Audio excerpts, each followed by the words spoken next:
President Trump at the White House on August 22. Jabin Botsford, The Washington Post's Max Boot Columnist covering national security September 8 at 1:32 p.m. Deals are my art form. President Trump proclaimed in his ghost-written book, The Art of the Deal, other people paint beautifully on canvas or write wonderful poetry. I like making deals, preferably big deals. It's true that Trump likes making deals. He's just not very good at it. In fact, he may be the worst deal maker ever to occupy the Oval Office. The abrupt disintegration of his accord with the Taliban provides the latest evidence that he's too impetuous and ignorant to be a successful negotiator. Trump's special envoy, Zalmay Khalilzad, was close to concluding a deal with the Taliban that would have allowed Trump to begin withdrawing troops from Afghanistan and to proclaim that he had ended an 18-year-old war. Then on Saturday evening, Trump himself blew up immediate prospects of an agreement with a series of tweets announcing that he was withdrawing an invitation for Afghan President Ashraf Ghani and Taliban leaders to meet with him at Camp David because a Taliban car bombing in Kabul on Thursday had killed a U.S. soldier, Sergeant, First Class Edis Angel Beretta Ortiz, along with 11 other people.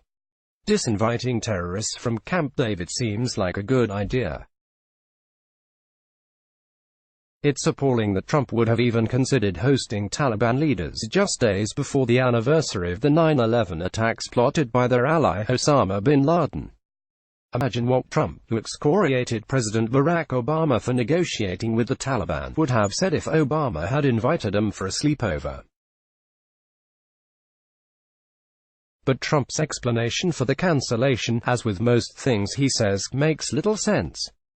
The Taliban have been staging attacks throughout the negotiations with the United States, and Afghan and U.S. security forces have been carrying out operations against it. The United Nations reports that 1,366 civilians were killed and 2,446 wounded during the first half of the year. Maybe Trump cares only about U.S. casualties. Well, 16 additional U.S. troops have been killed by hostile action in Afghanistan so far this year. Sergeant Ortiz's death was tragic but hardly a departure from the violent norm, because the Taliban never agreed to a ceasefire. It is bizarre to call off negotiations because the other side continues doing something it never agreed to stop doing. That is why savvy observers speculate that there must be another reason for Trump's abrupt tweets. It's far from clear that the Taliban would have been willing to meet with Ghani or become props in Trump's reality show. So far, they haven't met with any representatives of a Kabul government they consider to be illegitimate. But the real problem may have simply been that Trump got cold feet about an agreement that has been criticized by his conservative allies, a former U.S. generals and ambassadors in Afghanistan, and even by his own National Security Advisor, John Bolton, and Secretary of State Mike Pompeo. Indeed, there was much grounds for criticism. It is telling that Khalilzad reportedly refused to give either Bolton or Ghani a copy of the agreement. That's hardly a vote of confidence in its contents. From what we have learned so far, the agreement called for the United States to pull 5,400 troops from Afghanistan within 135 days and the other 8,600 within roughly 16 months, conveniently close to the 2020 U.S. election.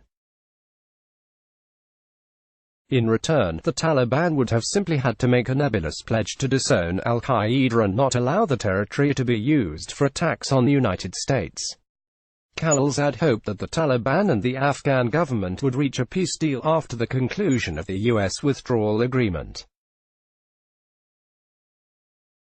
But if they didn't, the odds are that this deal would have resulted not in peace but in a civil war that would eventually leave the Taliban in control of much of the country, as it was before 9/11. This could, in fact, still happen. Trump's decision to scrap the Camp David meeting doesn't mean he's scrapping the negotiations. recalled that on May 24, 2018, he called off his meeting with North Korean leader Kim Jong-un, before agreeing to see him after all less than 3 weeks later.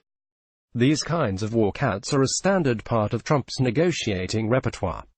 He thinks these histrionics give him leverage. His history of failed negotiations suggests otherwise.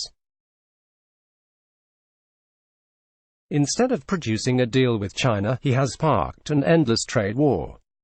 Instead of denuclearizing North Korea, he has allowed Pyongyang to test ballistic missiles and expand its nuclear arsenal while refusing to send envoys to negotiate. Instead of stopping Iran's nuclear program, he has actually accelerated it. Instead of reaching the deal of the century between Palestinians and Israelis, his peace plan has still failed to materialize. Now Trump's special envoy for Middle East peace has resigned to be replaced by Jared Kushner's 30-year-old gopher. And negotiations to get Mexico to pay for the border wall. Forget about it. That's being funded by the Pentagon, which is diverting funds needed to pay for child care for military families and to rehabilitate high-risk facilities that pose a threat to workers.